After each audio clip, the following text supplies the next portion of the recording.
Hello and welcome to Michael's Minty Music for today. Today we review the Beatles' 1964 album, Beatles for Sale. It's pretty good for sure. This is the track listing, and these are the tracks I added to my playlist, 10 out of 14, so a little over 2/3 here.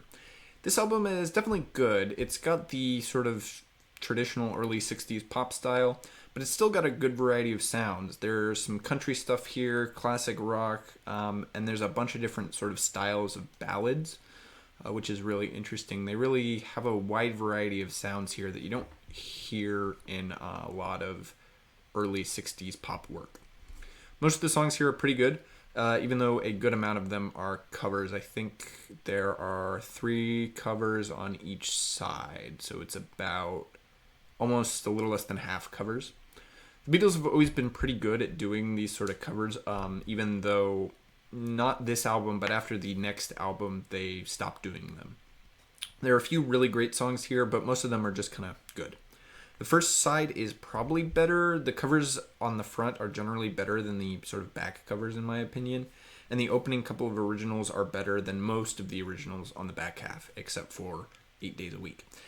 Also, the front side flows a lot better. It's mostly slower, but they push it along with rock and roll music, the track from Chuck Berry, and they finish it off pretty strong with Mr. Moonlight in Kansas City.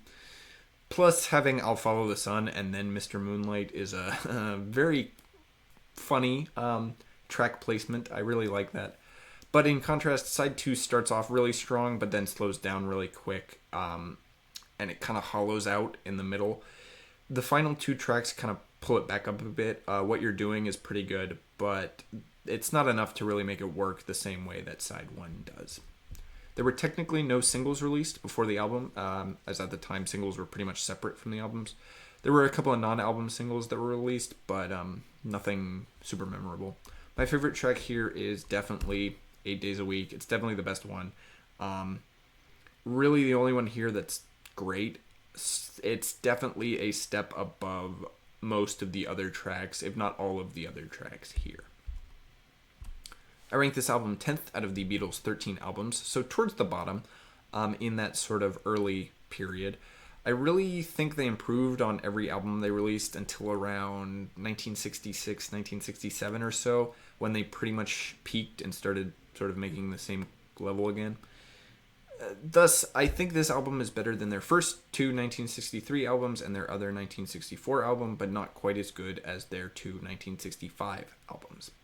This album is definitely, in the early Beatles section of their work here, so it's not as good as any of their post-1965 work. I think Help is the kind of more refined version of this album. It's got some better originals and a little more bit more interesting covers. The album below this one are mostly there because I feel this is their first album that has a significant variety of sounds. Albums like Hard Day's Night and their and Please Please Me just don't have. Plus, in terms of quality, it's not significantly decreased, so it ends up sort of beating out their previous work by being a little bit more interesting. Additionally, this album does take my top spot from 1964, and that's because the only 2 albums I've heard from 1964 are the 2 Beatles ones. So I already ranked Beatles for Sale over A Hard Day's Night, so it automatically gets the top spot here, basically. Next up is So Red the Rose from 1985, which is the only album released by the Duran Duran spin-off band Arcadia. I like Duran Duran, and at this point in time, they hadn't gotten bad yet, so I'm interested to hear what's on this one. Stay tuned for that, and as always, stay minty.